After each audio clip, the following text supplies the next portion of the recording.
The first time I saw her, she was standing at the edge of the scorched horizon, silhouetted against the crimson sky, a rifle slung over one shoulder and a blade strapped to her thigh. She looked like death in motion, sleek, silent, and alien. I was scouting the outskirts of Sector 7, deep in the irradiated wastelands of Icaron 4, searching for salvageable tech and the occasional scrap of purified water. The wastes weren't kind to human lungs or hearts, but with the right gear and some stubbornness, we endured. She didn't speak at first, just watched me with luminous silver eyes, the vertical slits of her pupils tightening as I approached. Her skin was a pale violet, mottled with faint lines of bioluminescence that pulsed slowly down her arms. A mask covered the lower half of her face, standard for anyone native to this toxic hell. "You're not from here," I said, keeping one hand near my sidearm. "I was born here," she replied, voice metallic through the filter. "But you're right. I'm not of this place. Not anymore." There was a silence, thick and uncertain. "What do you want?" I asked. She didn't answer right away.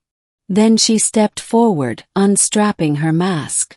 Beneath it, her face was sharp and elegant, marred only by a faint scar that ran from her cheekbone to her jaw. Her eyes never left mine. "I need your help, human," she said quietly. "I need a child." I blinked. "What? A child? Yours?" Her name was Lissari, and she was one of the last of the Vekari, a nomadic race adapted to survive the radiation-choked wastes. They'd once thrived here before the Second Terraforming War scorched half the surface into molten glass. Now the Vekari were dying.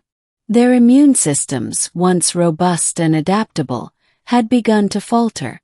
Radiation, mutations, and dwindling genetic diversity had taken their toll. They tried cloning. They tried gene splicing with other species. Nothing stuck. But then, according to Lissari, something strange had happened. A half-human, half-Vekari child had been born in one of the northern encampments. The child lived. No tumors. No brain lesions. No genetic decay. That child had been hunted down by rogue militias 2 weeks later. The mother killed. The father disappeared. "I don't just want a child," Lissari said, her voice sharp with a buried grief. "I want hope. I want something that can live in this world when I can't. And you think I'm the guy to help you repopulate your species?"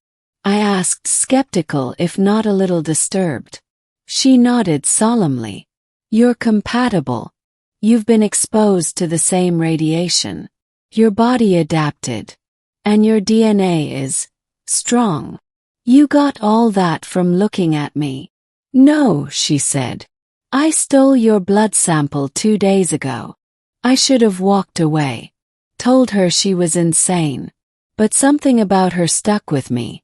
The desperation in her eyes wasn't just about survival. It was about legacy. The way a dying culture grips at the last straws of its existence. She wasn't offering sex. She was asking for a lifeline. I returned with her to her hidden shelter, a dome half buried in the ash dunes. Inside, the technology was ancient but functional. Medical equipment hummed softly, and the air was breathable. It was clear she'd been planning this for a while. "I'll help you," I said finally. "But not like a transaction. I'm not a gene bank." Her brow furrowed. "Then what?" "I want to know you. Understand your people. If we're doing this, it won't be clinical. And I want to be there when the child comes." She hesitated, then nodded. "That's fair." Weeks passed.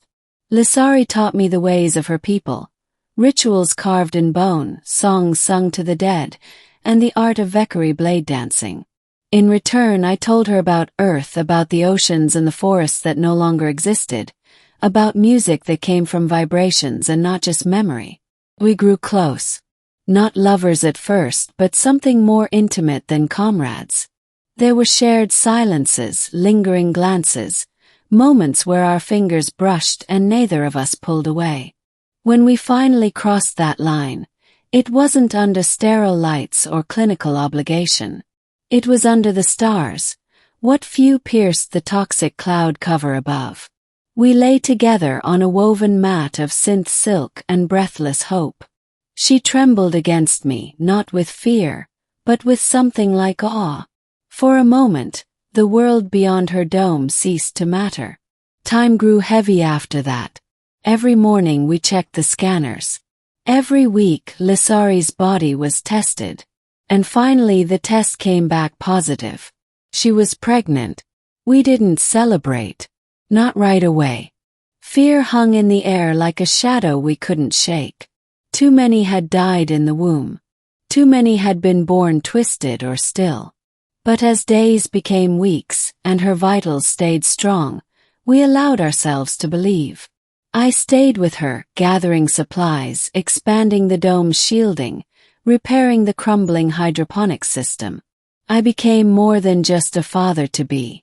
I became her partner in rebuilding what little future we could muster. Lissari began carving a cradle from the bones of a desert leviathan, a creature long extinct. Vekari children sleep in the bones of the earth, she explained. So they remember where they came from. On the 89th day they came. Scavengers.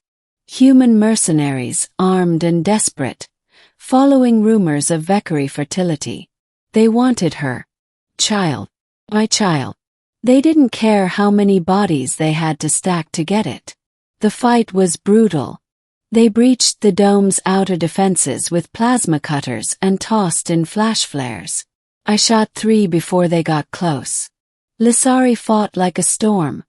Her blade danced through the dust like firelight, her eyes glowing with rage. We drove them off, but not before she was injured. A blade across her ribs. Shallow but bleeding fast. I tended to her in silence. Her face was pale, eyes closed, breath shallow. You should go, she whispered. Take the child. Leave me. Not a chance, I said. You're stubborn. I learned from the best. Lissari recovered slowly. The wound knit cleanly, thanks to my dwindling stock of medgel. But it was a reminder. The world wouldn't let us have peace. Not easily. When she finally gave birth, the storm raged outside. The sky cracked open in violet lightning, and the ash dunes howled with wind. She screamed once, then bore down, her fingers crushing mine. And then a cry. Not a monstrous wail. Not a sickly rasp. Healthy, strong, furious cry. Boy. He looked mostly human. Flesh pink instead of violet, with soft ridges along his spine and faint silver flickers in his irises. He wrapped his tiny hand around my finger and didn't let go. Lissari wept when she held him.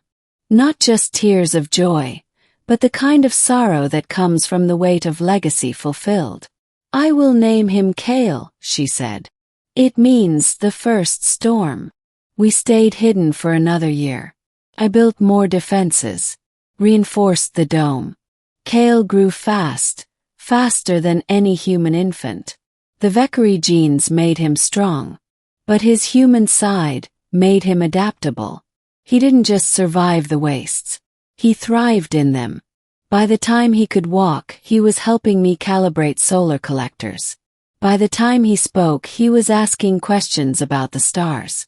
One night, under a rare clear sky, Lissari leaned against me, her hand in mine. We did it, she whispered. We did. He's more than we dreamed. I kissed her temple. You said you needed a child the wastes wouldn't kill. Looks like we made a kid who might just conquer them instead. We weren't alone for long. Word spread as it always does. Other.